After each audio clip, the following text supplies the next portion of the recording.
एक बार फिर से प्रभु यीशु मसीह के जीवित और सामर्थी नाम में आप सभी को प्यार भरा सलाम। आज सप्ताह के बीच में मुझे मौका मिला है कि मैं आपके बीच में आके परमेश्वर के वचन से बात कर सकूं, और इसका भी एक उद्देश्य है। इन दिनों में मैं काफ़ी मसीह लोगों को भी देख रहा हूं जो जनता के बीच में जा रहे हैं, सेवा कर रहे हैं, उनकी सहायता कर रहे हैं। और बड़ी अच्छी बात है कि हम सदा दूसरों के लिए तत्पर रहें, और इसलिए इन सब बातों को देखते हुए कुछ बातों को मैं आपके सामने लाना चाहता हूं। यह बात सच है कि परमेश्वर ने हर एक की सृष्टि विशेष उद्देश्य से की है। आपका और मेरा जीवन परमेश्वर के विशेष उद्देश्य से निर्धारित है। आप जानते हैं कि जब मदर टेरेसा भारत आई थी तो भारत में आके उन्होंने कितने काम किए, और उन्होंने बच्चों के बीच में काम किया। एक निर्मल हृदय करके एनजीओ के द्वारा उन्होंने उन दरिद्र लोगों के बीच में सेवा की, कोढ़ियों के बीच में काम किया। और यही मदर टेरेसा सन 1997 में प्रभु में सो गई, अपने देश से कहीं दूर भारत में। विलियम कैरी वे भी भारत आए। भारत में परमेश्वर के वचन और समाज के प्रति कई क्षेत्रों में उन्होंने अपनी सेवाएं दी, और अपनी सेवाओं को बड़े शिद्दत के साथ उन्होंने पूरा किया। और इसी भारत देश में सन 1834 में वे भी प्रभु में सो गए, जो अपने देश से काफी दूर थे।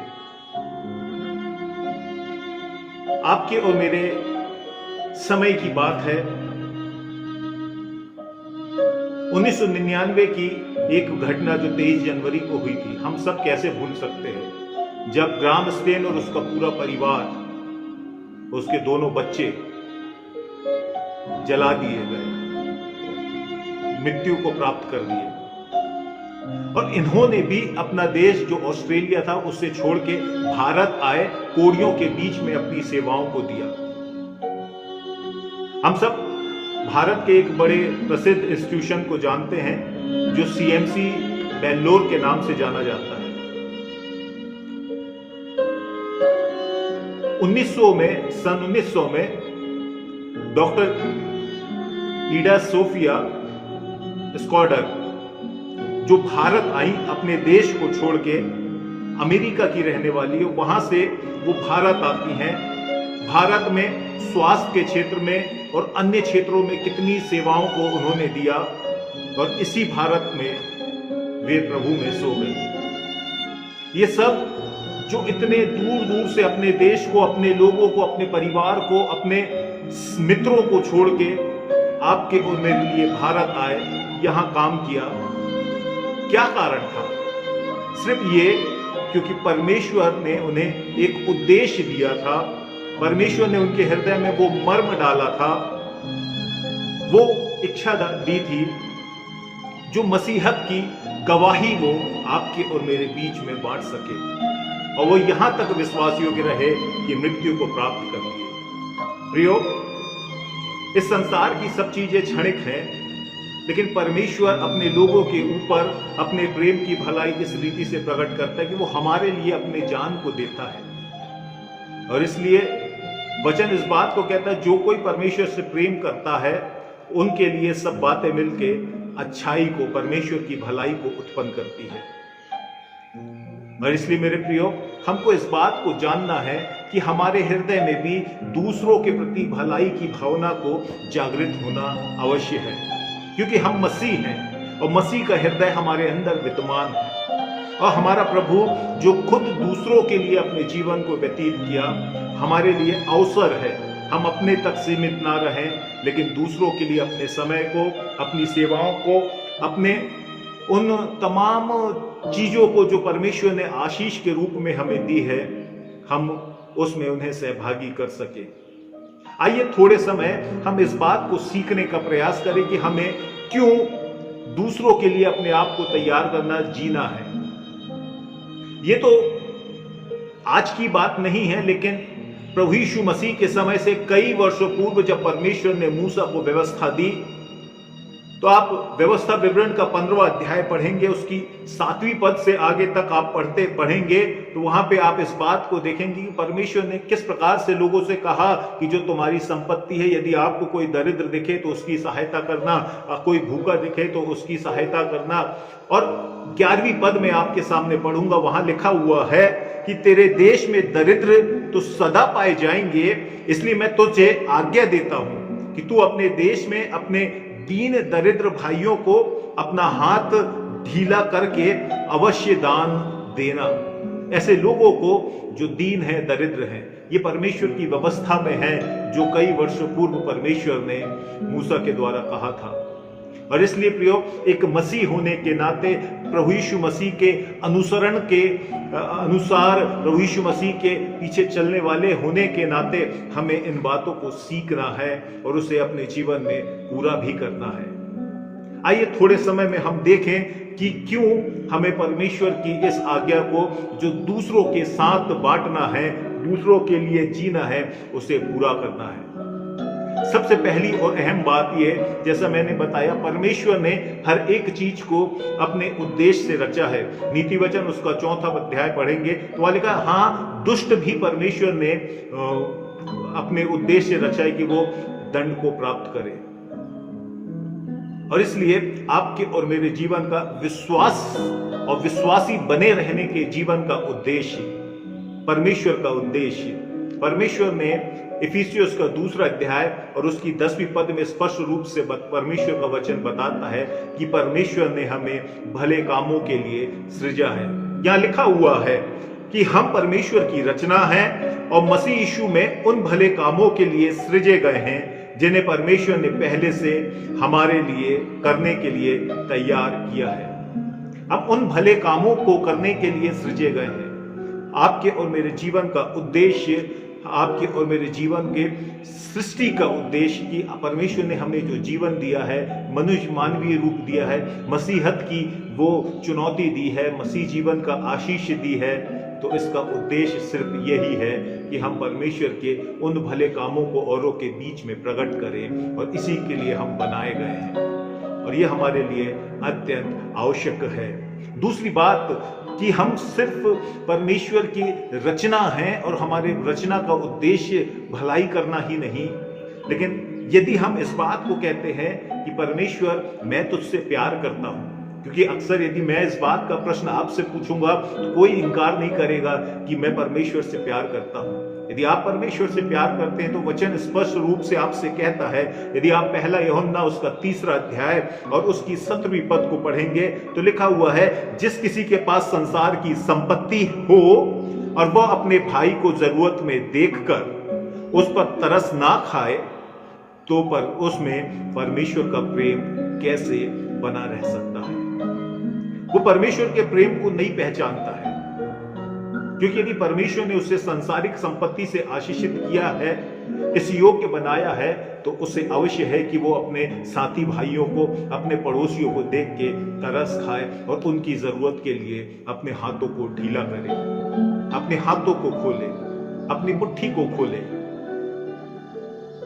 और यदि आप कहते हैं कि परमेश्वर आपसे प्यार करता है, तो आपको अपने साथी भाइयों से, आपके पास पड़ोसियों से भी उसी स्वभाव को पूरा करना आवश्यक है। तीसरी बात जो परमेश्वर के वचन से हम सीखते हैं, हम लोग अपने आप को प्रभु यीशु मसीह का विश्वासी कहते हैं, और वचन कहता है कि विश्वास की प्रार्थना से बहुत कुछ हो सकता है। और हम जो प्रार्थनाएं करते हैं, हमारी प्रार्थनाओं को उत्तर नहीं मिलता है, क्योंकि हम स्वार्थी हैं, हम अपने तक सीमित हैं, हम अपने परिवार, अपने घर और अपने लोगों के अंदर ही सीमित हैं।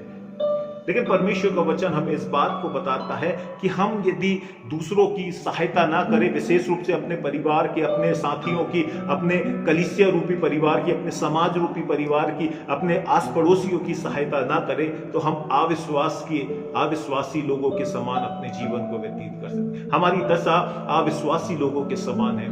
आप पढ़ेंगे पहला तीमुथियुस उसका 5वां अध्याय, तो उसकी 8वीं पद में स्पष्ट रूप से लिखा है, यदि कोई अपने रिश्तेदारों की, विशेष रूप से अपने परिवार की चिंता ना करे, तो वह विश्वास से मुकर गया और अविश्वासी से भी बुरा बन गया है।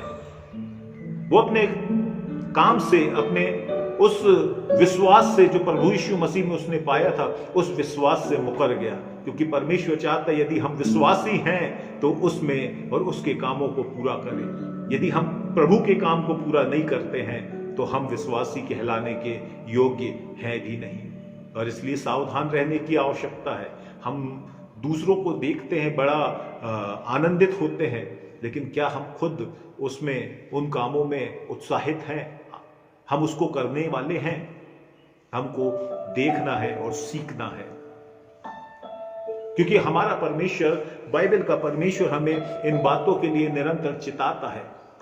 एक कहानी है, एक व्यक्ति था जो नाविक था और उसने अपने एक नाव में एक दार्शनिक को बैठाया और दार्शनिक उसकी नाव पे बैठा हुआ था। तो उसने देखा कि उसकी दोनों पतवार हैं, एक में प्रार्थना लिखा है और एक में काम लिखा है। और जब उसे बेचैनी हुई और उसने उस नाविक से पूछा कि आपकी ये जो पतवार है जिसमें एक में प्रार्थना लिखा है, एक में काम लिखा है, तो इसका उद्देश्य क्या है, इसे क्यों लिखा है आपने? तो उसने बताया कि मैं आपको करके बताता हूं, मुंह से नहीं बता पाऊंगा। उसने कहा हाँ, मुझे इच्छा है कि मैं इस बात को जानूं। तो नाविक ने एक पतवार उठाई और घुमाने लगा जिसमें प्रार्थना लिखा था, और वो पतवार चलाता रहा और नाव वही स्थान में घूमती रही। फिर उसने दूसरी पतवार उठाई जिसमें काम लिखा था और उसने उस पतवार को चलाया और नाव वही घूमती रही।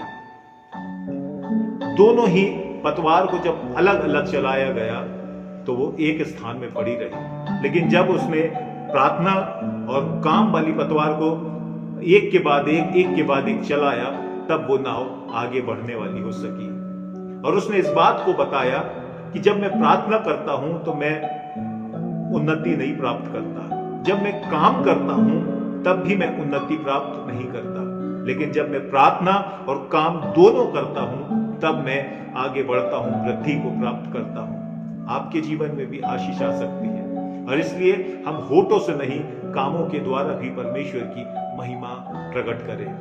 परमेश्वर के वचन में लिखा हुआ है, जब आप याकूब की पत्री उसका 2 अध्याय उसकी 15 और 16 पद में पढ़ेंगे तो लिखा है, यदि कोई भाई या बहन नंगे उधारे हो और उन्हें प्रतिदिन भोजन की घटी हो और तुम में से कोई उनसे कहे शांति से जाओ, तुम गर्म रहो और तृप्त रहो, पर जो वस्तुएं देह के लिए आवश्यक है वो उन्हें ना दो, तो क्या लाभ? हम लोगों से बातें कर सकते हैं, प्रार्थनाएं कर सकते हैं, लेकिन यदि काम में नहीं है, वो व्यवहार में नहीं है, तो उससे कोई लाभ नहीं होगा। और इसलिए हमें आगे बढ़ने की आवश्यकता है। और सिर्फ इतना ही नहीं है, लेकिन यदि हम इस बात को कहते हैं कि मैं परमेश्वर से प्यार करता हूं और परमेश्वर के प्रति अपने व्यवहार को प्रकट करना चाहता हूं, परमेश्वर के लिए अपने काम को प्रकट करना चाहता हूं, क्योंकि हम इस बात को कहते हैं जो कुछ करो परमेश्वर के लिए करो, हम लोग कहते हैं, लेकिन हम लोग अक्सर कर अपने नाम के लिए करते हैं, अपनी वाहवाही के लिए करते हैं, तारीफ होना चाहिए, नाम आना चाहिए। लेकिन बाइबल इस बात को कहती है, जब आप मत्ती रची सुसमाचार के 25वें अध्याय उसकी 40वीं पद को पढ़ेंगे तो लिखा हुआ है, जो कुछ तुम इन छोटों में से छोटों के साथ करते हो वह मेरे साथ करते हो। प्रभु यीशु मसीह ने इस बात को कहा, जो इन छोटों में से छोटों के साथ तुम करते हो वो मेरे साथ करते हो। अर्थात हम परमेश्वर के लिए अपने काम को करते हैं। जब इन दीन दरिद्रों की सेवा करते हैं तो परमेश्वर के लिए करते हैं, जरूरतमंदों की सेवा करते हैं तो परमेश्वर के लिए करते हैं। और इसलिए नीति वचन बहुत सुंदर शब्द में इस बात को बताता है। 14वें अध्याय के 31 पद में लिखा हुआ है कि जो कंगाल पर अंधेर करता है वह उसके कर्ता की निंदा करता है, परंतु जो दरिद्र पर अनुग्रह करता है वह उसकी महिमा करता है। और फिर 19वें अध्याय और उसकी 17 पद में लिखा हुआ है, जो कंगाल पर अनुग्रह करता है वह यहोवा को उधार देता है और वह इस काम का प्रतिफल अवश्य पाएगा। जब आप किसी जरूरतमंद की सहायता करते हैं, परमेश्वर उसको देखता है। और परमेश्वर उसके कई गुना आशीषें आपको लौटाना चाहता है, आपके जीवन में देना चाहता है, लेकिन इसके लिए आपको तैयारी की आवश्यकता है। और प्रियो, बहुत बार मैं इस चीज को देखता हूं कि लोग तस्वीरें खिंचाते हैं, वीडियो बनाते हैं। हमें इन चीजों की आवश्यकता नहीं है। हमारा पिता को देखना चाहिए कि वो हम क्या काम करते हैं, दूसरों को दिखाने की जरूरत नहीं है। जब हम किसी की सहायता करें, ये जितने उदाहरण मैंने दिया, मदर टेरेसा का उदाहरण दिया, मैंने विलियम कैरी का उदाहरण दिया, मैंने ईडा स्कॉडर का उदाहरण दिया, मैं ग्राम स्टेन का उदाहरण दिया, ये सब लोग जो सेवा करते थे, इन्होंने ज्यादा अपने नाम को चर्चित नहीं किया, लेकिन परमेश्वर ने इन्हें इनके नाम को चर्चित किया। परमेश्वर ने इन्हें ऊंचा नाम दिया। इन्होंने अपनी वाहवाही के लिए काम नहीं किया। कभी भी हम जब किसी की सहायता करते हैं तो इस बात को हमेशा ध्यान रखें कि आप जिसकी सहायता कर रहे हैं उसे इस बात का इल्म ना हो कि वो जरूरतमंद है, उसे इस बात की अनुभूति ना हो कि वो दरिद्र है, वो लाचार है, वो कमजोर है, या आप इस योग्य हैं, आप इतने सक्षम हैं कि आप उसके ऊपर एक एहसान कर सकते हैं। कभी भी अपनी वाहवाही के लिए नहीं, लेकिन इसलिए काम करो कि वो भी परमेश्वर की सृष्टि है। और इन प्रियो ने जो इस देश में आके कुर्बान हो गए, ऐसे कितने सेवक थे, कितने मिशनरीज थे, आपकी और मेरी कलीसिया के जो कर्ता हैं, इन्होंने जो अपने जानों को दे दिया, ये सिर्फ इसलिए कि उन्होंने इस बात को देखा कि आप और मैं परमेश्वर की सृष्टि हैं और हमसे उस प्रकार से प्यार किया जैसे हम परमेश्वर के हैं। और हम जो काम करें सिर्फ इसलिए करें कि वो परमेश्वर के हैं, दिखाने के लिए नहीं। और इसलिए अपने आप में सीमित ना रहें। मैं आखिरी पद पढ़ के इस संदेश को समाप्त करूंगा जो लिखा है पहला पत्रस उसका 3 अध्याय 13वीं पद में, यदि तुम भलाई करने में उत्तेजित रहो तो तुम्हारी बुराई करने वाला फिर कौन है। जब आप परमेश्वर के लिए भले भले काम करोगे तो कौन है जो आपकी निंदा करेगा, आपके नाम की बुराई करेगा, क्योंकि परमेश्वर आपके सब कामों को देखता है। और इसलिए प्रियो, परमेश्वर ने हमें विशेष उद्देश्य के लिए बनाया है।